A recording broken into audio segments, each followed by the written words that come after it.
सानन्दमानन्दवने वसन्तम् आनन्दकन्दं मतपापविन्दं वाराणसीनाथं नाथनाथं श्रीविश्वनाथं शरणं प्रपद्ये। किस देवी देवता की परिक्रमा कितनी बार करनी चाहिए? शास्त्र में ऐसा प्रमाण मिलता है कि एका चंड्या रवे सप्तः तिस्रः कार्या विनायक हरे चतस्र कर्तव्या शिव श्यार प्रदक्षिणा। अर्थात माँ काली हो, चाहे माँ सरस्वती हो, चाहे माँ लक्ष्मी हो, चाहे माँ दुर्गा हो, चाहे माँ विंध्यवासिनी हो, चाहे माँ वैष्णो देवी हो, चाहे मनसा देवी हो, उनकी पूजा पाठ करके एक बार परिक्रमा करने की बात बताई गई है। जो भगवान सूर्य भास्कर जो है वह साक्षात देवता हैं, हमारे अच्छे बुरे पाप पुण्य धर्म अधर्म के साक्षी हैं।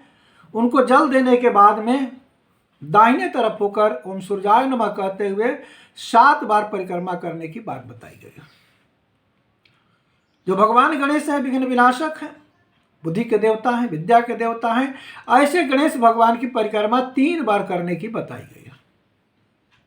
जो भगवान लक्ष्मी नारायण है, चाहे वो राम के रूप में हो चाहे कृष्ण के रूप में है, उनकी परिक्रमा 4 बार करने की बताई गई है। और जो देवों के देव महादेव जो बाबा विश्वनाथ है, उनकी परिक्रमा आधी बार करने की बताई गई है। हनुमान जी की परिक्रमा 3 बार करने की बताई गई है। शादी विवाह जब संपन्न होता है तो वर वधू को मनुस्मृति में 3 बार परिक्रमा अग्नि की करने की बताई गई है। लेकिन वर वधू बारी बारी से आगे चल करके 7 बार परिक्रमा पूरा करते हैं, तब वह परिक्रमा पूर्ण मानी जाती है। 7 बार शनिवार के दिन पीपल वृक्ष में के नीचे शनि महाराज को जल दे करके ओम शनैश्चराय नमः कहते हुए 7 बार शनि महाराज की परिक्रमा करनी चाहिए। वासुदेव भगवान भी शनिवार को पीपल वृक्ष में निवास करते हैं, उनको जल देने के बाद उनकी परिक्रमा 4 बार कम से कम करना चाहिए। ब्रह्ममंडल की परिक्रमा 84 कोष की बताई गई है। अमरकंटक की परिक्रमा 6 मासी बताई गई है, अमरकंटक से लेकर समुद्र तक। तीर्थ स्थल अयोध्या मथुरा काशी की परिक्रमा 25 कोष की बताई गई है। और संपूर्ण विश्व की परिक्रमा वर्षों में बताई गई है। जहां पर भागवत महापुराण होता है उस व्यास गद्दी की परिक्रमा 4 बार करनी चाहिए, क्योंकि भागवत महापुराण जो है वह भगवान नारायण का वांग्मय रूप होता है।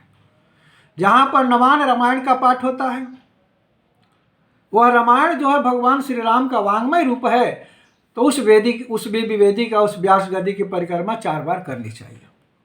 जिसकी परिक्रमा मालूम नहीं है, ज्ञात नहीं है, जानकारी नहीं है, तो कम से कम 3 बार परिक्रमा जरूर करनी चाहिए, क्योंकि 3 बार परिक्रमा भी पूजा पाठ करने के बाद की जाती है, हवन करने के बाद भी 3 बार परिक्रमा की जाती है।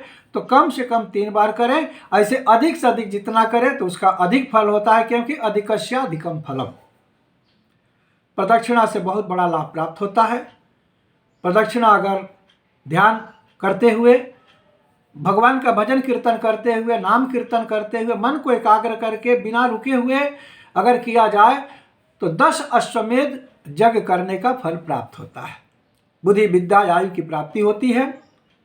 यस्ति प्रदक्षिणाम कुर्यात् साष्टांगक प्रमाणकम दशाश्वमेधस्य फलम प्राप्नु नात्र संशय।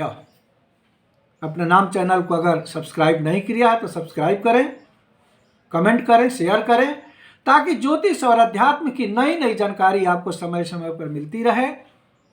किसकी परिक्रमा करने से क्या क्या लाभ होता है, इसकी चर्चा आपसे अगली वीडियो में होगी। आप सुखी रहें, स्वस्थ रहें, सानंद रहें। इन्हीं शुभकामनाओं के साथ जय श्री काशी विश्वनाथ।